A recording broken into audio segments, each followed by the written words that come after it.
और ये दोनों ही धाराएं भगवान के ही शरीर से निकली हुई है।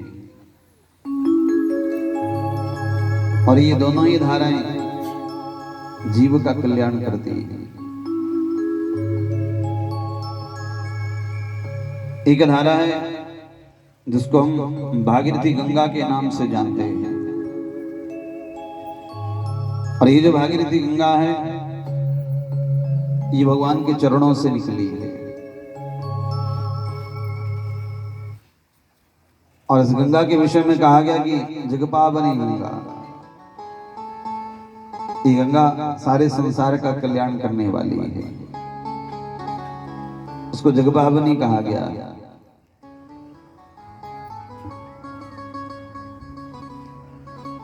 तो ये जीवों का कल्याण करती है।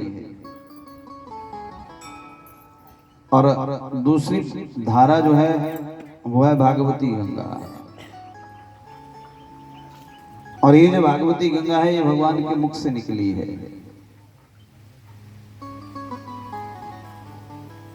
तो कहा गया कि भगवान के चरणों से जो गंगा निकली है यद्यपि ये भी जीव का कल्याण करने वाली है। इस गंगा से भी जीव का कल्याण होता है, लेकिन कदाचित ये हो सकता है कि इस भागीरथी गंगा से जीव का कल्याण ना हो। ये भागीरथी गंगा किसी का कल्याण ना कर पाए, लेकिन ये कदापि नहीं हो सकता कि भागवती गंगा से किसी का कल्याण ना हो। ये भागवती गंगा समस्त जीवों का कल्याण करने वाली है और केवल मनुष्यों का नहीं। इस कथा की ये विशेषता है कि ये कथा जो है केवल मनुष्यों का ही कल्याण नहीं करती, बल्कि इस कथा की आवाज जिस भी जीव के कान में जाकर पड़ती है, चाहे कोई पशु है, चाहे कोई पक्षी है, चाहे कोई नीच योनि को प्राप्त हुआ कोई जीव है, अधोगति को गया हुआ कोई जीव है, कि किसी भी जीव के कान में जब ये आवाज पड़ती है तो इस कथा के प्रभाव से वो जीव मुक्ति को प्राप्त कर लेता है। तो जगदम्बे महामाया की जय हो।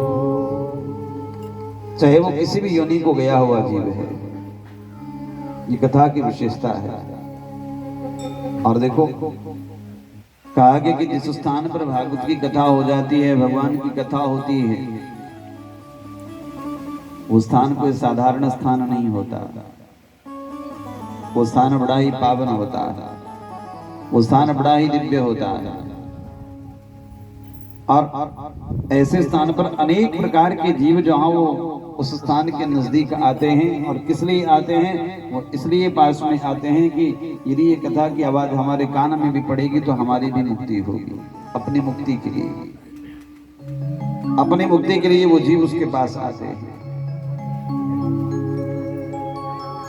तो जिस स्थान पर भगवान की कथा हो चुकी है वो स्थान भी बड़ा पावन है, और जहां पर भगवान की कथा होनी है वो स्थान भी बड़ा पावन है।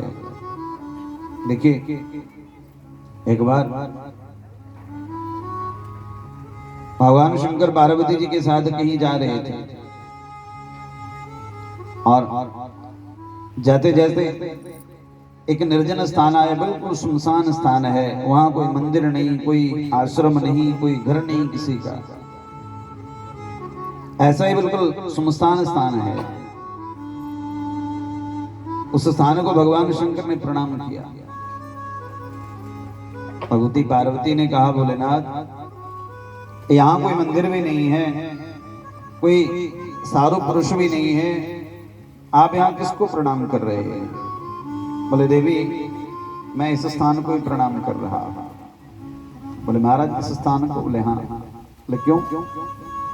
क्योंकि देवी ये स्थान ऐसा है कि आज से 1000 वर्ष पहले यहाँ पर भगवान की कथा हुई है। कितने वर्ष पहले? 1000 वर्ष पहले।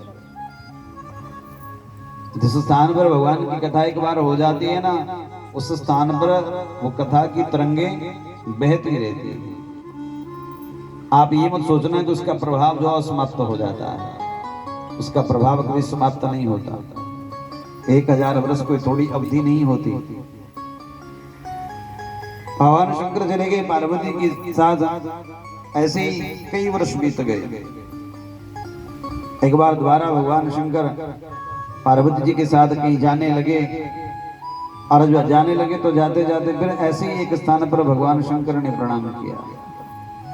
पार्वती ने कहा, भोलेनाथ क्या यहाँ भी भगवान की कथा हुई है? बोले नहीं देवी, यहाँ भगवान की कथा हुई नहीं, बल्कि 1000 वर्षों के बाद यहाँ पर भगवान की कथा होने वाली है, होने वाली है। तो देखो, जिस स्थान पर भगवान की कथा हो चुकी है वो स्थान भी बड़ा पावन है, और जहाँ कथा होने वाली है वो स्थान भी बड़ा पावन है। कथा की महिमा है, कथा की तरंगे, कथा की पावर जाओ इतनी तेज है कि दूर बैठे हुए जीव का भी वो कल्याण करती है। इतनी तेज तरंगे हैं इसकी। आजकल ये टावर लगे हैं ना, ये मोबाइल के टावर लगे हैं, तो इनकी रेंज भी थोड़ी किसी सीमा तक होती है, और जैसे जैसे इन टावरों से दूरी बढ़ने लगती है ना, वैसे वैसे इनकी तरंगे जो है वो कम होने लग जाती है, इनका प्रभाव कम होने लगता है, सिग्नल कम होने लग जाता है। लेकिन कथा की तरंगे इतनी बड़ी हैं, कथा का प्रभाव इतना है कि सैकड़ों किलोमीटर दूर बैठे हुआ जीव भी इस कथा से मुक्त हो जाता है, इतना इसका प्रभाव है। तो इस स्थान में आसपास में जितने भी जीव हैं, जिस भी जीव के कान में इसकी आवाज पड़ेगी, वो जीव इस कथा के प्रभाव से अवश्य जो हम मुक्ति को प्राप्त करेंगे। बोलो जगदम्बे महामाया की जय हो। देवी भागवतम नाम पुराणं परमोत्तमं, त्रैलोक्य जननी साक्षात् गीयते यत्र शाश्वती। श्रीमद् देवी भागवत महापुराण कहा गया कि सभी महापुराणों में अति श्रेष्ठ है। और क्या है इसमें? त्रैलोक्य जननी साक्षात् गीयते यत्र शाश्वती। कहा गया कि इसमें त्रैलोक्य जननी जो भगवती जगदम्बा है, भगवती जगदम्बा की महिमा का गुणगान श्रीमद् देवी भागवत महापुराण में किया गया। अब उनका गुणगान तो किया गया है, लेकिन कई कथाएं ऐसी भी है ना जहां पर भगवती का नाम भी नहीं आएगा। आप ये मत सोचना कि अब नाम के लिए तो श्रीमद् देवी भागवत महापुराण है, लेकिन भगवती का तो नाम भी नहीं आ रहा है। कभी कथा जो हो कोई महाभारत से भी हो सकती है, को कहीं से होगी, को कहीं से होगी, तो लेकिन कहीं ना कहीं उसका प्रभाव जो अवश्य दिखाया गया है, भगवती का प्रभाव अवश्य मिलेगा आपको। तो बस मन में ये मत सोचना कि जैसे रात को जागरण होता है, जागरण में तारा रानी की कथा सुनाते हैं, कई लोग तो यही सोचते रहते हैं कि ये भगवती की कथा है तो उसमें भी तारा रानी की कथा भी आएगी ना, ऐसी कोई कथा नहीं आएगी। इसलिए मन में शंकाएं मन में पैदा मत करना दी। आपको जो मैं सुनाऊंगा वो देवी भागवत की कथा ही सुनाऊंगा, और जो कथाएं इसमें होंगी वही आपको सुनाऊंगा। अपने मन की कोई कथा नहीं सुनाऊंगा। ये मत सोचना कि कथा तो नाम देवी भागवत है और कथा कुछ और ही चली हुई है। तो कहा गया कि देवी भागवतम नाम पुराणम परमोत्तमम, ये श्रीमद् देवी भागवत महापुराण सब पुराणों में अति श्रेष्ठ है, जिसमें भगवती का ही गुणगान किया गया है, भगवती की महिमा का गुणगान किया गया है। और कहा गया कि श्रीमद् भागवतम यस्तु पठेद वा शृणुयादपि श्लोकार्धं श्लोकपादं वा सयाति परमां गतिम्। श्रीमद् देवी भागवत महापुराण का कोई एक श्लोक का भी पाठ कर ले, एक श्लोक पढ़ ले, एक श्लोक सुन ले, या एक श्लोक ना सुने, उसका आधा ही श्लोक सुन ले, आधा सुन ले या आधा पढ़ ले, सयाति परमाम गति में कहा गया कि वो परम गति को प्राप्त करता है, उत्तम गति को प्राप्त करता है। और कहा गया कि जो भी इस परम पावनी कथा का श्रवण करता है, 18 पुराणों में श्रीमद् देवी भागवत महापुराण इसको सर्वोत्तम कहा गया है और ये धर्मार्थ काम मोक्ष को देने वाला है। धर्म अर्थ काम और मोक्ष, जिसको हमारे शास्त्रों में पुरुषार्थ चतुष्टय कहा गया है। धर्म अर्थ काम और मोक्ष, व्यक्ति को और क्या चाहिए होता है इस संसार में रहने के लिए? इन्हीं चीजों की आवश्यकता होती है। धर्म अर्थ और काम, ये तीन चीजें संसार में रहने के लिए चाहिए। और उसके बाद में चौथी चीज क्या है? मोक्ष। हर व्यक्ति यही सोचता है कि जब तक इस संसार में हम रहें तब तक हम बड़ी प्रसन्नता से रहें, उसको पुरबर करें, हमारे जीवन में कोई दुख ना आए। किसी भी चीज की हमारे मन में इच्छा हो, किसी वस्तु को प्राप्त करने की, उस वस्तु की प्राप्ति हमें हो जाए। किसी वस्तु की आवश्यकता है, वो वस्तु में उपलब्ध हो जाए, हर व्यक्ति की ये कामना होती है।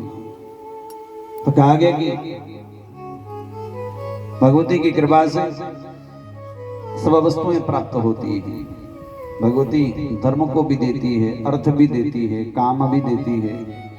और इस संसार में जब तक रहेंगे इन तीन चीजों की आवश्यकता होगी।